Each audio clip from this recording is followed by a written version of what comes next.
Este es un mensaje del pastor John MacArthur, traducido y predicado en español para el mundo de habla hispana. Romanos capítulo 7. Y estamos estudiando los versículos 14 al 25. Y leeremos esos versículos en tan solo un momento para que tenga el flujo de este texto importante en particular.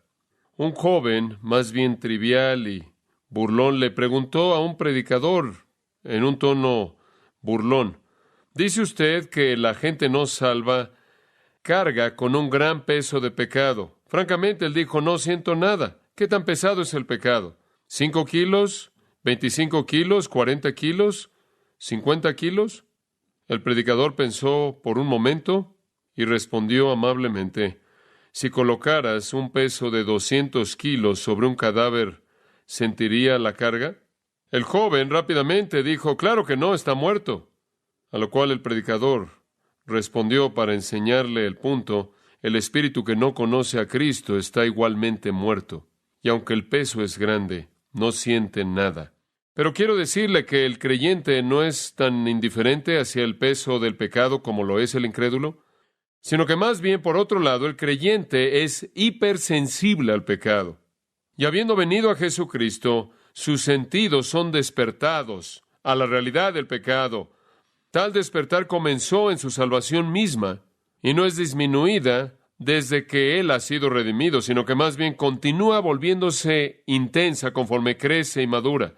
Dicha sensibilidad motivó a un santo tan grande como Crisóstomo a decir: no temo a nada más que el pecado. Un incrédulo, cuando es confrontado por el mensaje de salvación por la gracia libre en Cristo, dijo: si yo creo en esa doctrina, que la salvación es libre y es una muestra de gracia y solo es un asunto de fe, si pudiera estar seguro de que puedo convertirme de una manera tan fácil, creería y entonces me llenaría de pecado. A lo cual el mensajero del Evangelio respondió: ¿cuánto pecado crees tú que se necesitaría para satisfacer a un verdadero cristiano? La respuesta a eso es: simplemente un poco es más de lo que podemos tolerar. Venir a Jesucristo trae el sentido de pecado al corazón y a la mente. Y yo creo que un verdadero cristiano siente ese peso de pecado de una manera en la que un incrédulo no lo siente en absoluto. Y en caso de que se pregunte si de hecho están muertos a ese peso, recuerde Efesios 2, versículo 1, y Él os dio vida a vosotros cuando estabais muertos en delitos y pecados. Pero un verdadero cristiano se siente sensible al pecado, odia la maldad que está en él, no busca llenar su vida de pecado bajo la gracia, sino que más bien busca vaciar su vida de pecado. Es tan desagradable para él. Ahora, cuando usted ve el Nuevo Testamento, claro, el creyente se vuelve aún más sensible a eso. Encontramos, por ejemplo, en Efesios capítulo 4, versículo 30, que cuando pecamos, el Espíritu Santo es contristado, y no buscamos contristar o entristecer al Espíritu Santo. En 1 Corintios 9:27 encontramos que cuando estamos involucrados en pecado, nuestra vida se vuelve impotente. Eso es lo que hizo a Pablo decir que tengo este temor tremendo de que al predicar a otros yo mismo me convierta en alguien inútil. E inclusive el salmista dijo: la alabanza es apropiada para el recto. Como consecuencia, cuando estamos en pecado, descubrimos que inclusive somos inaceptables en nuestra alabanza a Dios, y ninguno de nosotros desea tener una alabanza inaceptable. Jeremías añadió en Jeremías capítulo 5, versículo 25, estas palabras incisivas: vuestros pecados han retenido cosas buenas de vosotros. Y ningún cristiano querría que la bendición de Dios le fuera retirada si realmente tuviera la oportunidad y la concentración de pensar en ello. Y además el salmista en el Salmo 51, cuando fue confrontado con su propio pecado, le pidió a Dios que le restaurara ¿el qué? El gozo de su salvación. En Hebreos capítulo 12 encontramos que cuando un creyente peca, es disciplinado por Dios. En 1 Corintios capítulo 3 encontramos que cuando un creyente peca, él es estorbado en su crecimiento espiritual, de tal manera que el apóstol dice: No puedo alimentarlos con lo que me gustaría alimentarlos porque son tan carnales. En 2 de Timoteo 2:21, Pablo dice que debemos tener vidas puras para ser vasos aptos para el uso del amo, y entonces cuando el pecado está ahí en nuestras vidas, hace que nuestro servicio sea limitado e inútil. En 1 Corintios 10 y 11 encontramos que el pecado en la vida de un creyente contamina la comunión, y esa es la razón por la que el apóstol dice, antes de que vengan a la mesa del Señor, asegúrense de que limpien su propio corazón delante de Dios. También encontramos que en 1 Corintios 11:30 y en 1 de Juan 5:16, y creo que también en Santiago capítulo 1, se hace la indicación de que un creyente en pecado está en peligro de perder su vida. Por no decir nada del hecho supremo de todos los hechos, de que 1 Corintios 6 dice, ¿o ignoráis que vuestro cuerpo es el templo de Dios? En otras palabras, si usted trae su cuerpo en contacto con el pecado, está deshonrando a Dios. ¿Quién de nosotros escoge entristecer al Espíritu Santo? ¿Quién de nosotros en la profundidad de nuestros corazones, como creyentes, realmente quiere entristecer al Espíritu Santo? ¿Quién quiere tener oraciones no contestadas? ¿O desea tener una vida impotente? ¿O quiere ofrecer alabanza inapropiada? ¿Quién de nosotros, cuando realmente miramos en las profundidades de nosotros mismos como personas redimidas, escoge no disfrutar de la bendición de Dios, que no disfrute del gozo, que se le quite el gozo, que enfrente disciplina en su vida, que el crecimiento sea estorbado, que el servicio sea limitado, la comunión sea contaminada y nuestra vida esté en peligro? ¿Quién de nosotros como creyentes anhela deshonrar a Dios? Por el contrario, como dijo el salmista en el Salmo 42:1, como el ciervo o el venado, como el ciervo brama por las corrientes de las aguas, así mi alma anhela a ti, oh Dios. Y yo creo que cuando un individuo viene a Jesucristo, implantado dentro de ese individuo hay una nueva creación, una nueva naturaleza, una nueva esencia, un nuevo yo, un nuevo hombre. Y que el gran palpitar del corazón y la pasión y el clamor de esa nueva creación es un anhelo por las cosas de Dios. Y en contra de eso un resentimiento y odio hacia el pecado. Y ese de hecho es el espíritu del apóstol Pablo, conforme escribe nuestro texto, obsérvelo, comenzando en el versículo 14. Porque sabemos que la ley es espiritual, mas yo soy carnal, vendido al pecado. Porque lo que hago, no lo entiendo. Pues no hago lo que quiero, sino lo que aborrezco, eso hago. Y si lo que no quiero, esto hago, apruebo que la ley es buena. De manera que ya no soy yo quien hace aquello, sino el pecado que mora en mí. Y yo sé que en mí, esto es en mi carne, no mora el bien. Porque el querer el bien está en mí, pero no el hacerlo. Porque no hago el bien que quiero, sino el mal que no quiero, eso hago. Y si hago lo que no quiero, ya no lo hago yo, sino el pecado que mora en mí. Así que, queriendo yo hacer el bien, hallo esta ley, que el mal esté en mí. Porque según el hombre interior me deleito en la ley de Dios. Pero veo otra ley en mis miembros que se rebela contra la ley de mi mente y que me lleva cautivo a la ley del pecado que está en mis miembros. Miserable de mí. ¿Quién me librará de este cuerpo de muerte? Gracias doy a Dios por Jesucristo, Señor nuestro. Así que yo mismo con la mente sirvo a la ley de Dios, mas con la carne a la ley del pecado. Ahora, ahí está un hombre en conflicto en ese texto. Un hombre en conflicto serio. Ahí está un hombre en ese texto que aborrece el pecado, que odia el pecado, que desprecia el pecado, y que ama la justicia, y que anhela la ley de Dios. Este no puede ser un hombre no redimido, porque según nuestro Señor en Juan capítulo 3, los no redimidos aman las tinieblas y odian la justicia. Este es un hombre que ama la justicia y odia el pecado. En el Salmo 119, y me voy a estar refiriendo a ese Salmo, así que le ayudaría a marcarlo en algún lugar en su Biblia. Vamos a estar ahí unas cuantas veces, pero en el Salmo 119, 104, encontramos una afirmación muy parecida en un versículo simple, y aquí el salmista, de manera maravillosa, reflexionando en la palabra de Dios, dice: a través de tus preceptos obtengo entendimiento, por lo tanto odio todo camino falso. Ahí está la esencia del hombre redimido, que anhela el entendimiento de la palabra de Dios, que anhela el cumplimiento de la palabra de Dios y que odia todo camino falso. Tomás Watson, el maravilloso hombre de Dios de la era puritana, en su libro tan importante llamado El cuerpo de divinidad, dijo esto, y cito: una señal de santificación es una antipatía hacia el pecado. Un hipócrita puede dejar el pecado, sin embargo, amarlo. como una serpiente, cambia de piel, pero mantiene su aguijón. Pero una persona santificada puede decir que no solo deja el pecado, lo odia. Dios ha cambiado tu naturaleza y te ha hecho como una hija de un rey, toda gloriosa por dentro.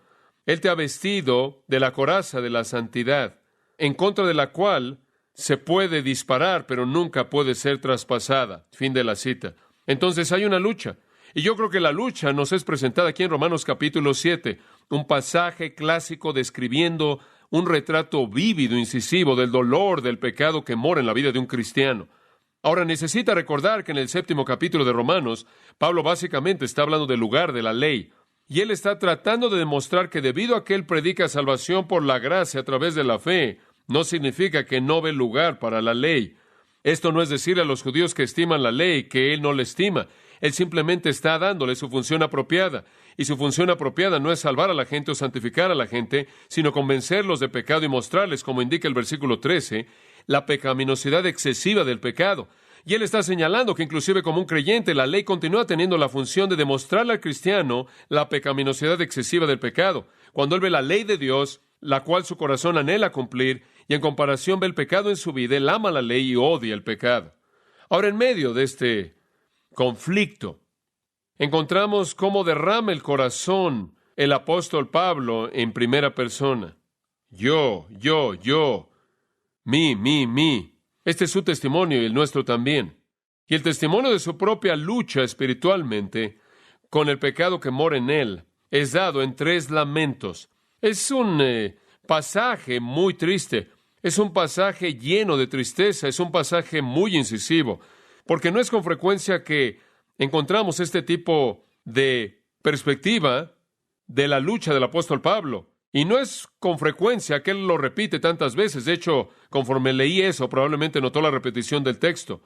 Hay 3 lamentos, y los 3 básicamente dicen lo mismo. Él lamenta su situación, él llora por ella. Su corazón está triste por ella, él está quebrantado por ella. Y cada lamento tiene 3 partes. La condición en la cual se encuentra a sí mismo, la prueba de esa condición y la fuente de esa condición.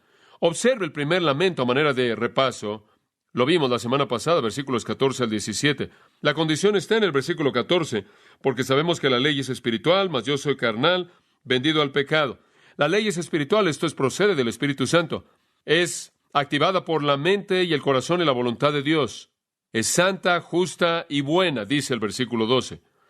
Pero yo, en contraste, no soy espiritual. La ley es espiritual y yo no soy espiritual.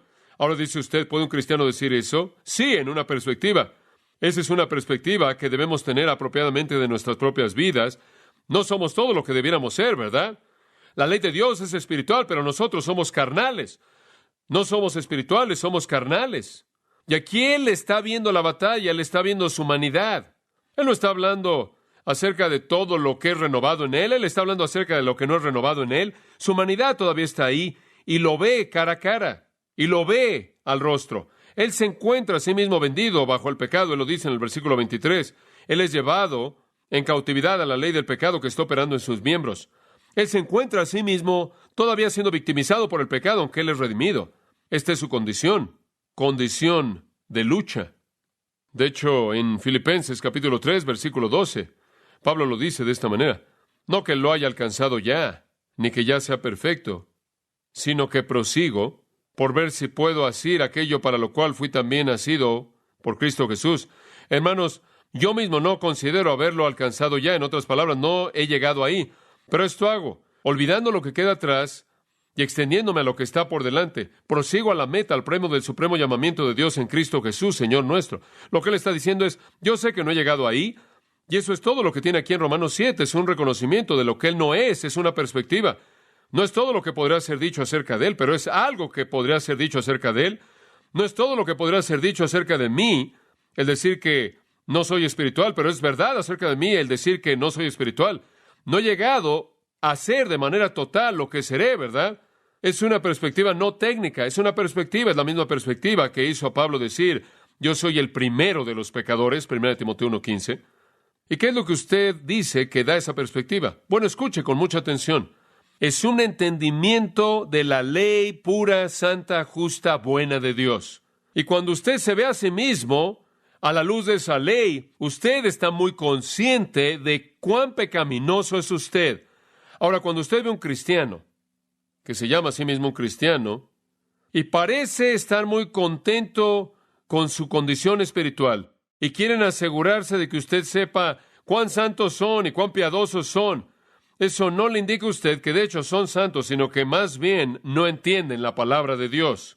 Esa es evidencia no de su santidad, sino una evidencia de su ignorancia de la palabra, de la ley santa de Dios. Porque entre mejor entendemos la perfección infinita de la ley santa de Dios, mejor entenderemos nuestra propia imperfección, ¿verdad? Y entonces quiero decirle que lo que tenemos en Romanos capítulo 7 no solo es el testimonio de un cristiano, sino de uno muy maduro, y uno con mucho entendimiento, y uno muy espiritual. Después de darnos la condición en el versículo 14, Él nos da la prueba en el versículo 15.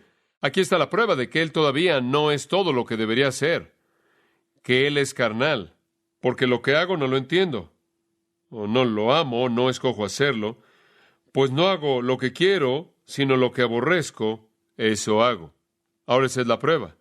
La prueba de que todavía soy carnal es que estoy frustrado, porque veo la gloria infinita de la ley de Dios, veo la santidad magnífica de su estándar y no puedo vivir conforme a ese estándar. Y no estoy satisfecho con qué tan lejos he llegado, solo estoy insatisfecho por lo lejos que estoy de ese estándar. Esa es una perspectiva muy madura.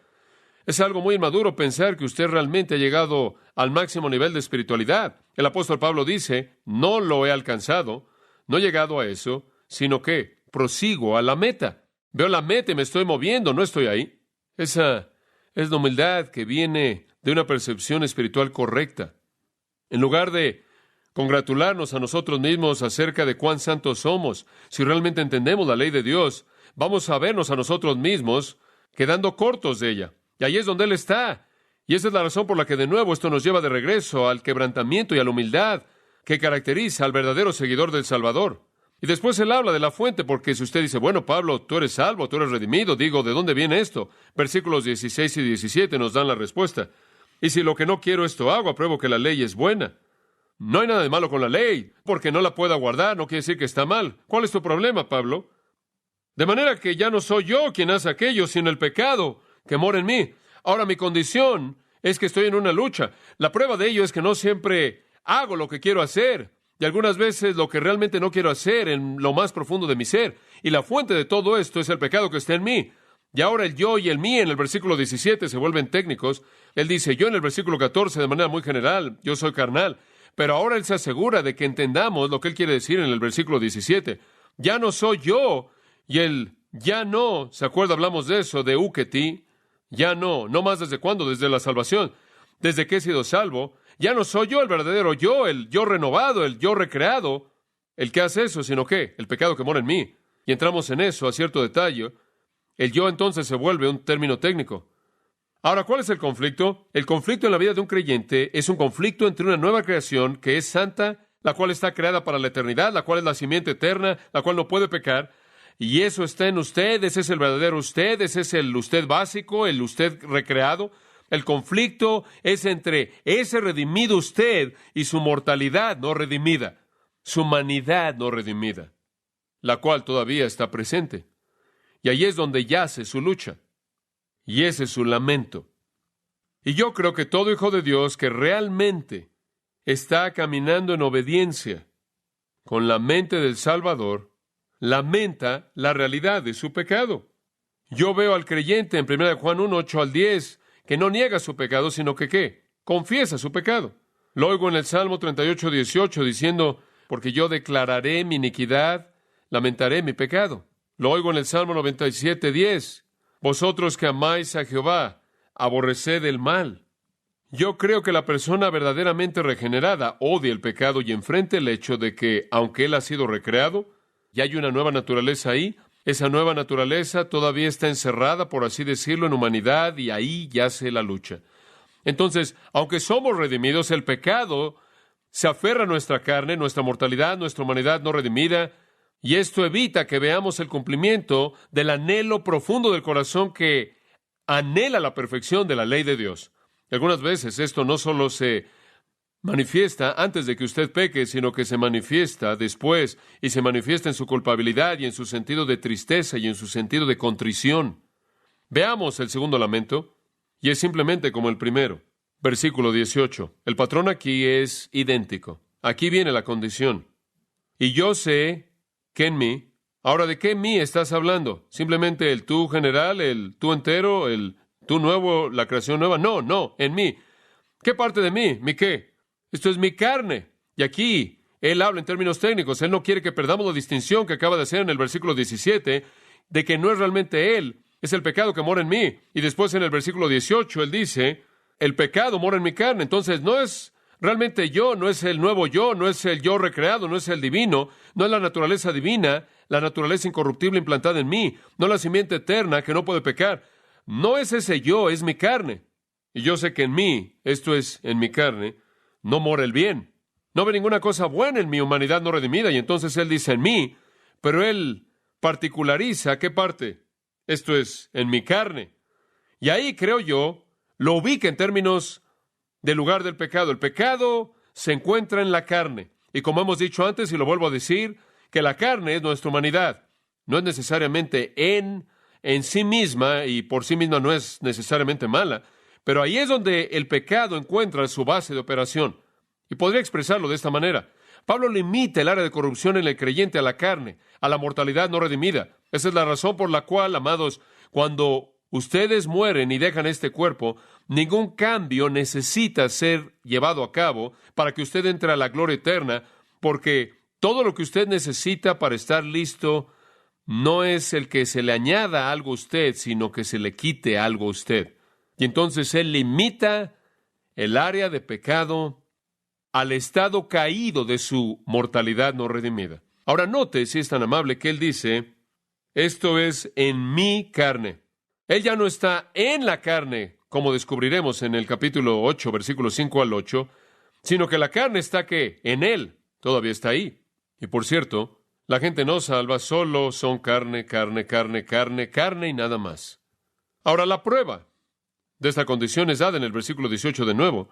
Y esta es una canción triste, y esa es la razón por la que él lo lamenta una y otra vez. Observa el versículo 18. Aquí está la prueba, a la mitad del versículo. Porque, en otras palabras, lo voy a demostrar. El querer el bien está en mí. En otras palabras, hay algo en mí que quiere hacer lo que está bien, pero no el hacerlo. Ahora, por favor, no lo malentienda aquí. Él no está diciendo, no puedo entender, no sé cómo hacer algo correcto en ningún momento, porque eso no es verdad. Sino lo que él está diciendo es, no lo puedo hacer al grado que mi corazón lo quiere hacer. ¿Se da cuenta? ¿Lo entiende? No lo puedo llevar a cabo de la manera en la que lo quiero hacer. Si usted ve su propia vida cristiana y ve el flujo de crecimiento, creo que si usted se sienta y es honesto al respecto, aunque puede ver crecimiento en su vida cristiana, usted va a tener un mayor odio hacia su pecado ahora de lo que usted tuvo mucho tiempo atrás, cuando usted estaba muy atrás en la línea del crecimiento y realmente no entendía lo serio que era el pecado. Y si usted no hubiera tenido una comprensión tan grande de la majestad y la santidad de Dios y la pureza infinita de su santa palabra, como puede ver, y así también escala su sensibilidad al pecado. Y aunque hemos sido instruidos y afirmamos de nuevo que el crecimiento espiritual involucra la frecuencia decreciente de pecado, junto con la frecuencia decreciente de pecado, hay una sensibilidad que se incrementa al pecado. Y esa es la experiencia de Pablo. La voluntad está presente en mí. El verdadero yo, en la profundidad de mi ser, anhela hacer lo que Dios quiere, pero no puedo hacer lo que yo quiero como lo quiero hacer. Y después en el versículo 19, él dice de manera semejante lo que dijo en el versículo 16, porque no hago el bien que quiero, sino el mal que no quiero, eso hago. Lo quiero, simplemente no lo puedo hacer. Y sabe una cosa, si usted mira hacia atrás, por ejemplo, en el Antiguo Testamento, y usted ve a David, y usted encontrará a David como un amigo de Dios, ¿verdad? Un cantante dulce de los salmos de Israel, un hombre maravilloso de Dios, exaltado. Jesucristo es glorificado al ser llamado el Hijo de David, ¿no es cierto? Es maravilloso, maravilloso. Sin embargo, si usted lee el Antiguo Testamento, usted no va a encontrar a ningún escritor en el Antiguo Testamento quien está más abrumado, quien muestra más tristeza, quien es más sensible a su pecado que David. Es David quien clama a Dios a lo largo de los salmos, particularmente el Salmo 32 y 51, pero no solo esos salmos. Quien clama a Dios por misericordia. Quien clama a Dios por misericordia. Quien clama a Dios por compasión en medio de su pecaminosidad. Y fue David quien estaba tan cercano al corazón de Dios que cualquier pecado en su vida se volvió causa de que él tuviera un corazón quebrantado. Entonces, la lucha aquí, para mí, de manera evidente, es la lucha del hombre regenerado. La gente no salva, ni siquiera entiende este tipo de actitud. Después él viene de nuevo a la fuente en el versículo 20. La condición, la prueba y la fuente. Y si hago lo que no quiero, ya no lo hago yo, sino que el pecado que mora en mí. Exactamente lo que él dijo en el versículo 17. Ya no soy yo. ¿Qué quieres decir ya no más? Ahí está ese ya no más de nuevo. ¿No más desde cuándo? ¿Desde qué? La salvación antes de la salvación, como usted sabe, la gente no salva. No puede estar en este capítulo porque no hay ya más para ellos. No hay ya más. Nunca hubo un cambio. Nunca ha habido un momento en el que las cosas han sido diferentes. ¿Qué es lo que el no más significa en un incrédulo? No hay un no más. Siempre ha sido igual. Pero desde que él es redimido, hay un no más.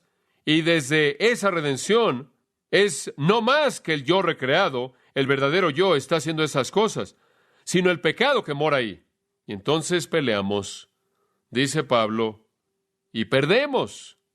Y las pérdidas parecen ser mucho más abrumadoras debido a la perfección de la ley santa de Dios. Entonces, si tan solo puedo ir hacia atrás y añadir algo a su lista que quizás han estado acumulando a lo largo de Romanos 5, 6 y 7, añada esto a su lista de resultados de la justificación por la fe. El primero que vimos en el capítulo 5 fue la seguridad. El segundo que vimos en el capítulo 6 fue santidad. Y después en el capítulo 7 vimos libertad, fruto y servicio. Y un cuarto en este capítulo es sensibilidad al pecado. Ese es un resultado de la justificación. Pablo todavía está hablando de la doctrina de la justificación por gracia a través de la fe, y uno de sus resultados es una sensibilidad incrementada al pecado. Ahora, en este punto, usted podría pensar, Pablo se va a dar por vencido. Y él ya presentó el punto, ¿verdad? Él es, en cierta manera, como yo. Él profundiza en el punto, pero veamos el tercer lamento. Y este es simplemente como el resto. Pero esta es una manera en la que podamos entender el punto, ¿no es cierto?, de cuán triste está él. Y por eso lo repite una y otra vez. Y aquí vienen las mismas tres cosas. Primero la condición, versículo 21. Así que, queriendo hacer yo el bien, hallo esta ley, que el mal está en mí. Ahora aquí regresamos a la misma condición. Él dice, hallo esta ley. Y mediante eso él quiere decir un principio. Él está usando la palabra ley. De nuevo, es una figura de dicción. Y entonces se queda con ese término. Está la ley de Dios, y ve otra ley, él dice, otro principio, otro estándar que demanda cosas de mí, otra ley inflexible que me lleva a la conformidad. Ve otra ley en mí, otro principio operando, otra fuente de mandamientos, otro estándar.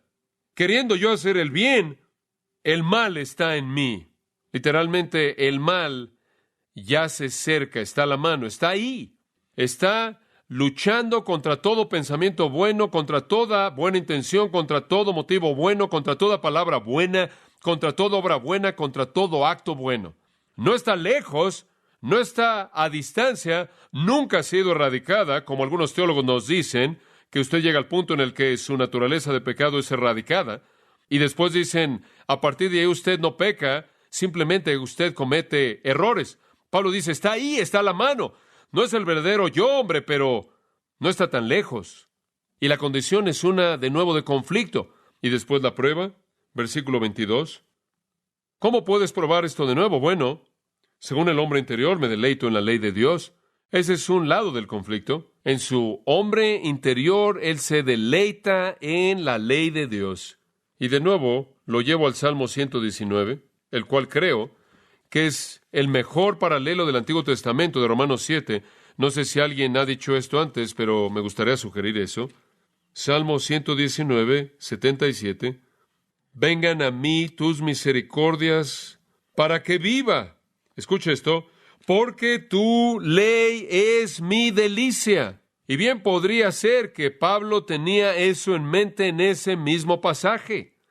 Y cuando él dice, según el hombre interior, me deleito en la ley de Dios, él está afirmando el corazón del salmista. En el Salmo 119, versículos 111 y otros, pero simplemente ve el 111. Por heredad he tomado tus testimonios para siempre, porque son el gozo de mi corazón. De nuevo, su deleite. En el versículo 20 de ese mismo salmo hay otro. Quebrantada está mi alma de desear tus juicios en todo tiempo. ¡Oh, qué versículo tan tremendo! Mi corazón, de hecho, se quebranta ante el anhelo que tiene por tus ordenanzas en todo tiempo. ¿Y cuál es la marca del hombre verdaderamente espiritual en el Salmo 1, 2? En la ley de Jehová está, ¿qué? Su delicia, y en su ley medita de día y de noche. El hombre regenerado se caracteriza por un amor por la palabra de Dios, un amor por la ley de Dios, un deleite en esa ley, según el hombre interior. Ahora quiero que observe esa frase, según el hombre interior. Realmente dice, desde la profundidad de mi corazón, ese es el significado. Desde la parte más profunda de mí y la parte más profunda de él, el fondo de su corazón, el hombre interior, el hombre interno, el verdadero hombre interno tiene hambre y anhela y se deleita y ama la ley de Dios. El gozo más profundo, la expresión más genuina de su persona es deleitarse en la ley de Dios. Yo creo que el hombre interior o el hombre interno es esa naturaleza renovada, redimida. Y aunque Pablo le dice a los Corintios, aunque el hombre exterior se va desgastando, el hombre interior está siendo ¿qué? Renovado de día en día. 2 Corintios 4:16. Y somos fortalecidos con poder por su Espíritu, Efesios 3:16. Y el Espíritu lleva a cabo su obra en el hombre interior. Ese es el área de la nueva creación. Ese es el verdadero yo, el centro de la personalidad redimida. Pero entonces la prueba del conflicto nos lleva al versículo 23. Pero veo otra ley, otro principio. ¿Y dónde está esta? ¿En dónde está? ¿Está en qué? En sus miembros. ¿Y qué dijimos que eran los miembros? Son los factores humanos, los factores corporales, la carne, la humanidad, la mortalidad no redimida. Y su uso de los términos es completamente coherente. Entonces él ve en el versículo 23 otra ley, y esta ley no está en su verdadero yo, en su yo más profundo, su hombre interior. Está en su hombre exterior, ¿verdad? Está en sus miembros, en su humanidad. Y se revela contra la ley de mi mente. Y la ley de su mente es lo mismo que aquello que es la ley de Dios, aquello que es el hombre interior. Entonces la mente se equipara con el hombre interior y él ve esa rebelión, esa guerra, y algunas veces él confiesa que la ley en mis miembros gana la ley de mi mente y de esta manera me lleva cautivo a la ley del pecado que está en mis miembros. Él hace una distinción muy clara. Escuchen, amados, si este fuera un incrédulo aquí, la ley de su mente estaría tan putrefacto como la ley de sus miembros, porque la mente carnal está en enemistad contra Dios. Pero su mente, la cual es su hombre interior, su yo más verdadero, su creación redimida, anhela la ley de Dios y está en guerra contra la ley de sus miembros, los cuales, claro, como dijimos, se refiere a su humanidad. Y observe de nuevo el versículo 23.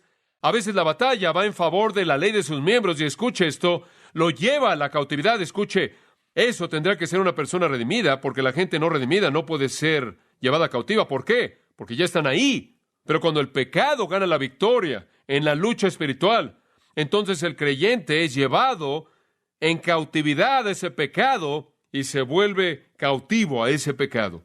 Y entonces él vuelve a demostrar la condición en el versículo 21 y después la prueba. El conflicto entre la ley de su mente, la cual es su hombre interior anhelando las cosas de Dios, y la ley en sus miembros. Y mantenga en mente que de manera coherente a lo largo del capítulo 6, versículos 12, 13 y 19, capítulo 7, versículo 5, y a lo largo de esta parte de esto, en todos esos lugares, él siempre coloca al pecado en los miembros. Las partes corporales es a lo que se refiere. Eso no solo significa la carne, eso significa la mente, los pensamientos, las emociones, todo lo que va con nuestra humanidad, y hay una guerra llevándose a cabo. Ahora quiero que regrese al Salmo 119, y no sé si alguna vez ha notado esto acerca del Salmo 119, pero ve al salmista teniendo la misma guerra, y quiero mostrarle eso. Regresemos en donde nos quedamos, Salmo 119, 20, y quiero retomar ese gran versículo, y después quiero llevarlo a lo largo del Salmo, quizás 10 o 12 versículos, y son muy breves, pero siga de cerca. Quebrantada está mi alma, es un Lenguaje muy intenso. Quebrantada está mi alma de desear tus juicios en todo tiempo. Oh, dice usted, esa es una persona espiritual con ese tipo de anhelo que quebranta su corazón por las cosas de Dios. Después ve al versículo 70. Se engrosó el corazón de ellos como sebo del orgulloso. Mas yo en tu ley me he regocijado. Vaya al versículo 81. Desfallece mi alma por tu salvación, mas espero en tu palabra. Desfallecieron mis ojos por tu palabra, diciendo, ¿cuándo me consolarás? Porque estoy como el odre al humo, pero no he olvidado tus estatutos. Me estoy secando, necesito tu ley.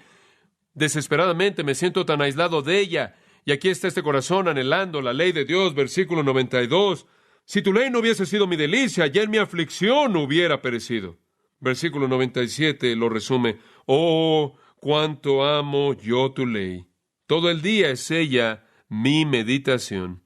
Versículo 113. Aborrezco a los hombres hipócritas, mas amo tu ley. Tan vívido. Versículo 131. Mi boca abrí y suspiré. Dices, ¿ha estado corriendo por mucho tiempo? No, porque deseaba tus mandamientos. ¿Ha experimentado usted eso? Esa es un hambre profunda por el mandamiento. Usted no duda acerca de la espiritualidad de este hombre. Versículo 143. Aflicción y angustia se han apoderado de mí, mas tus mandamientos fueron mi delicia. Versículo 163. La mentira aborrezco y abomino, tu ley amo. Versículo 165. Mucha paz tienen los que aman tu ley, y no hay para ellos tropiezo. Versículo 174.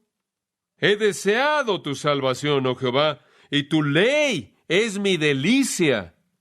Ahora ya para cuando usted llega al 174, usted se dice a sí mismo, este hombre es tan espiritual, tú sabes, es intimidante. Y usted literalmente se desmaya por el último versículo en el Salmo. ¿Qué dice? Yo anduve errante como oveja extraviada, busca a tu siervo, porque no me he olvidado de tus mandamientos. Dice usted, espera un momento, este hombre realmente está en la cima. ¿Qué estás haciendo al terminar así? ¿Sabe usted lo que él dice? Amo tu ley. Y al final él dice, pero me he desviado. Como puede ver, él estaba exactamente en donde Pablo estaba, ¿no es cierto? Mismo conflicto. No es diferente. Ahora regresemos a Romanos 7. ¿Cuál es la fuente? La prueba está en la primera parte del versículo 23, donde dice, pero veo otra ley en mis miembros, que se rebela contra la ley de mi mente y que me lleva cautivo a la ley del pecado que está en mis miembros. ¿Cuál es la fuente? Bueno, está ahí, en ese mismo versículo. Que me lleva cautivo a la ley ¿de qué? Del pecado que está en mis miembros. ¿Por qué peca usted? ¿Por qué peca usted? ¿Porque Dios no hizo un buen trabajo cuando lo salvó usted? ¿Porque su nueva naturaleza no está completa? ¿Porque no está preparado para el cielo todavía y todavía tiene que ganarse su derecho de entrar? No. ¿Por qué peca? ¿Por qué? Porque el pecado todavía está en usted, en su humanidad. Y tiene que ser un creyente porque los incrédulos no son llevados cautivos al pecado, ya están ahí. Y sus miembros, su humanidad, incluye su mente y su emoción, sus sentimientos, su cuerpo y todas esas cosas. En 2 Corintios, capítulo 10, versículo 3, porque aunque andamos en la carne, no peleamos según la carne, porque las armas de nuestra milicia no son carnales, sino poderosas en Dios para la destrucción de fortalezas. Me encanta eso. Él dice, ¿saben una cosa? Aunque tenemos que andar caminando en esta carne, cuando usted habla del verdadero yo, realmente no es carne en absoluto, ¿verdad? Las armas con las que peleamos no son carnales, son espirituales. 3 lamentos, y enfatizan la condición del creyente, es una condición de conflicto. Enfatizan la prueba de eso, la incapacidad de hacer la voluntad de Dios al grado que sabemos que debemos hacerlo. Y enfatizan la fuente de eso, el pecado que mora en el creyente. El verdadero creyente, el creyente espiritual, el creyente piadoso, clama por ser liberado de esto. Y como si 3 lamentos no fueran suficientes, él expresa una queja de dolor en el versículo 24. Una queja de dolor que excede a los otros lamentos. Una queja que va más allá de cualquier cosa de lo que él ha dicho. Él simplemente clama en la aflicción y la frustración y dice, miserable de mí. Y usted se dice a sí mismo, ¿puede este ser el apóstol Pablo? ¿Puede este ser un cristiano? Y el comentarista maravilloso, bendecido por Dios de años y años atrás, Haldane, dice, los hombres se perciben a sí mismos como pecadores en proporción directa a su descubrimiento previo de la santidad de Dios y su ley. Y tiene razón. Este es un creyente quien dice, oh miserable de mí. Él quiere ser todo lo que Dios quiere que él sea. El salmista clama en el Salmo 6, Jehová, no me castigues en tu ira ni me reprendas en tu enojo. Ten misericordia de mí, oh Jehová, porque soy débil. Oh Jehová, sáname, porque mis huesos están heridos, mi alma está aterrada, quiere decir. Pero tú, oh Jehová, ¿hasta cuándo? Regreso, Jehová, libra mi alma, sálvame por causa de tu misericordia, porque en la muerte no hay memoria de ti. En el Seol, ¿quién te alabará? Estoy cansado con mi gemir. En las noches estoy en mi cama y lleno de lágrimas mi cama. Y lo que el salmista está diciendo es esto: estoy tan cansado de no ser todo lo que debo ser. En el Salmo 38, Jehová, no me reprendas en tu furor ni me castigues en tu ira, porque tus saetas cayeron sobre mí ha descendido tu mano. Nada sano hay en mi carne a causa de tu ira, ni hay paz en mis huesos a causa de mi pecado. Porque mis iniquidades se han agravado sobre mi cabeza, como carga pesada se han agravado sobre mí. Hieden y supuran mis llagas a causa de mi locura.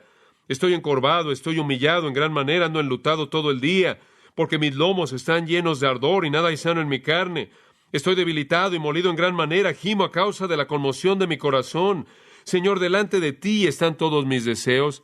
Dice usted, si todo tu deseo está delante de él, ¿cómo puede estar en ese desastre? Ahí está la batalla, ¿no es cierto? Y David está diciendo lo mismo que Pablo. Miserable de mí. Mi corazón anhela, mi fortaleza me falla. Él quería ser más de lo que él era. Él se encontró, se halló a sí mismo debilitado por su humanidad. En el Salmo 130, de lo profundo, Jehová, a ti clamo. Señor, oye mi voz, estén atentos tus oídos a la voz de mi súplica. Si mirares los pecados, ¿quién, oh Señor, podrá mantenerse? Pero en ti hay perdón para que sea reverenciado. Esperé yo a Jehová, esperó mi alma en su palabra. He esperado. Aquí de nuevo clamando a partir del pecado. Alguien que es piadoso. Así son los redimidos. Miserable de mí. Y después él hace una pregunta en el versículo 24. ¿Quién me librará de este cuerpo de muerte?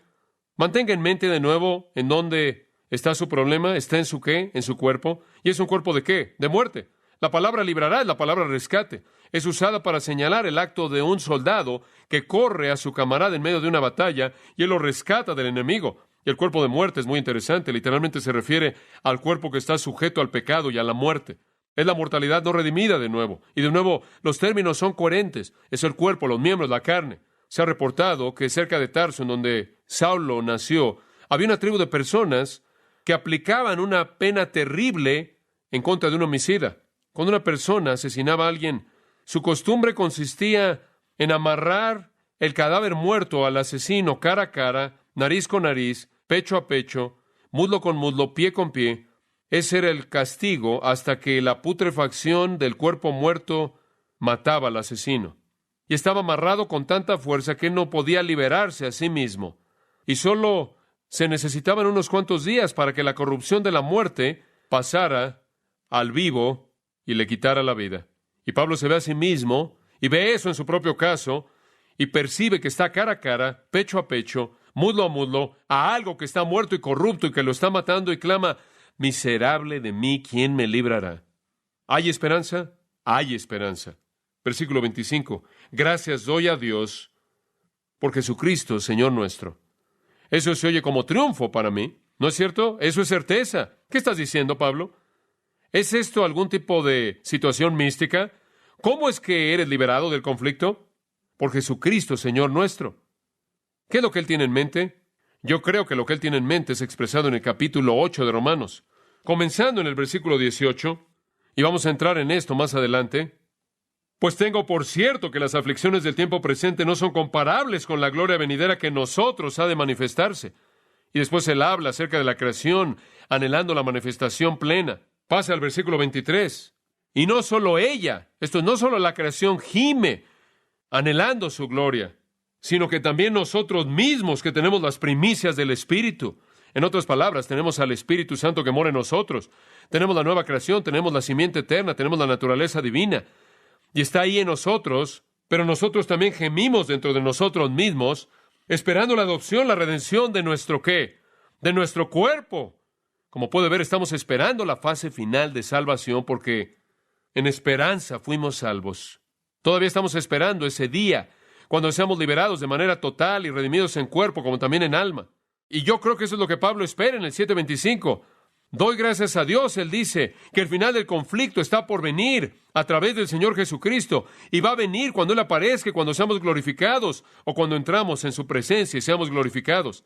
Allí es cuando el fin viene, el fin de la batalla. ¿Quiere oírlo en las palabras de Pablo en 1 Corintios 15? Aquí está. Cuando esto corruptible se vista de incorruptible, y cuando esto mortal se vista de inmortalidad. Eso es cuando él dice en el versículo 57, gracias sean dadas a Dios, quien nos da la victoria a través de nuestro Señor Jesucristo. Casi en la misma frase que él usa en Romanos 7:25. Y aquí él dice, gracias doy a Dios por Jesucristo, Señor nuestro. Y es el mismo día que él ve cuando esto mortal se vestirá de inmortalidad y esto corruptible se vestirá de incorruptible. Entonces él está mirando hacia adelante al momento de redención y él dice, lo veo y viene. Y estoy viviendo en esperanza que de hecho va a venir. Es lo mismo que él tiene en mente en 2 Corintios 5:4, cuando él dice, estamos en este tabernáculo y gemimos. ¿Por qué? Porque estamos cargados con nuestra humanidad y no queremos ser desvestidos, sino revestidos cuando la mortalidad sea tragada, absorbida por la vida. Es una gran verdad. Esperamos ese día. Es el mismo día que él tenía en mente al escribir a los filipenses, cuando esperamos al Salvador, al Señor Jesucristo, quien transformará el cuerpo de la humillación nuestra para que sea semejanza de el cuerpo de la gloria suya. Esa es una esperanza triunfal, ¿no es cierto? Mientras tanto, versículo 25, hasta ese entonces, así que yo mismo con la mente sirvo a la ley de Dios, mas con la carne a la ley del pecado. ¿Sabe lo que él está diciendo? Hasta ese día, la batalla que sigue y sigue mientras que permanezcamos en la carne. Y continuamos clamando con Tennyson, oh, que un nuevo hombre se levante dentro de mí y someta al hombre que soy. Entonces la batalla no se va a acabar hasta que Jesús nos dé inmortalidad y lo incorruptible. Liberación completa espera hasta la glorificación. Ese es el punto. Pero eso no quiere decir que no podemos experimentar victoria aquí y ahora, ¿verdad? Y ese es el capítulo 8. Y ese es para 2 semanas a partir de esta noche. Pero entre ahora y ese entonces, el Espíritu Santo le va a ayudar a usted. Inclinémonos en oración. Quiero que tan solo tenga una palabra de oración en silencio conmigo por un momento. Y quiero que haga 2 cosas. En primer lugar, quiero que le agradezca a Dios por la nueva criatura que usted es. ¿Será tan amable de hacer eso? Que usted ha sido hecho nuevo en Cristo, listo para el cielo. ¿Será tan amable en agradecerle a Él por eso? Y después, ¿podría confesarle a Él que aunque usted ama su ley y usted anhela hacerla, hay algo en usted que se revela que lucha en contra de eso? ¿Y podría tan solo confesarle eso a Él con tristeza en su corazón y pedir que Él le dé a usted victoria hasta que Jesús venga a liberarlo de este cuerpo de humillación y que le dé un cuerpo en semejanza al de Él? Querido Padre, te damos gracias porque nos has permitido entrar al corazón de este amado apóstol y al corazón del salmista, porque ambos han expresado los clamores de nuestros propios corazones. Queremos hacer lo correcto de manera desesperada, queremos ser todo lo que otras personas necesitan, queremos ministrar como debemos, queremos amar como tú amas, queremos siempre estar dedicados y estar comprometidos. Queremos siempre hablar la verdad, siempre tener integridad, virtud. Queremos tener la pureza y la gentileza y la mansedumbre. Queremos tener la fortaleza de virtud. Queremos siempre decir lo que es apropiado. Queremos siempre traer fortaleza a la debilidad. Pero, Señor, con tanta frecuencia simplemente no lo hacemos. Somos indiferentes hacia las personas, somos egoístas, pensamos en satisfacer nuestros propios deseos, somos críticos, somos infieles a promesas que hemos hecho y simplemente quedamos cortos. Y conforme lamentamos ese poder del pecado que mora en nosotros, ayúdanos a saber, Padre, que aún en una admisión como esta, estamos diciendo más. Estamos diciendo que sabemos que tú eres un Dios santo, que nos ha dado una ley justa y santa y buena. Y entonces, aún en nuestra sensibilidad al pecado y aún en el sentido de tristeza que tenemos, hay una esperanza, ya que habla de uno que es redimido, habla de uno que está avanzando en el crecimiento espiritual, viendo el pecado por lo que realmente es y la ley de Dios por lo que realmente es. E inclusive es confortante, Padre, el saber que tenemos hambre de esas cosas que son santas, justas y buenas, aunque no siempre las cumplimos. Gracias por ese efecto invertido, que en nuestra tristeza encontramos una medida de gozo. Ayúdanos a que nuestros corazones estén llenos de esperanza por la venida de Jesucristo. Y mientras tanto, que seamos librados de la derrota por el poder del Espíritu en nosotros. Te damos gracias por nuestra comunión en este día. Y ahora oramos por aquellos que puedan estar aquí que no conozcan a Jesucristo, en quienes no hay conflicto, quienes como el burlador no sienten el peso del pecado porque están muertos, y un hombre muerto no siente nada. Que despierten, como Pablo despertó en Romanos capítulo 7, y vean cara a cara la ley de Dios, y vean su pecado, y vengan al Salvador. Padre nuestro, trae a aquellos que tú deseas que vengan, toca todo corazón, bendice a los consejeros conforme comparten. En el nombre de nuestro Salvador. Amén. Para más información sobre los mensajes y libros del pastor John MacArthur y de los derechos legales de los mismos, puede acceder a la página en gracia.org.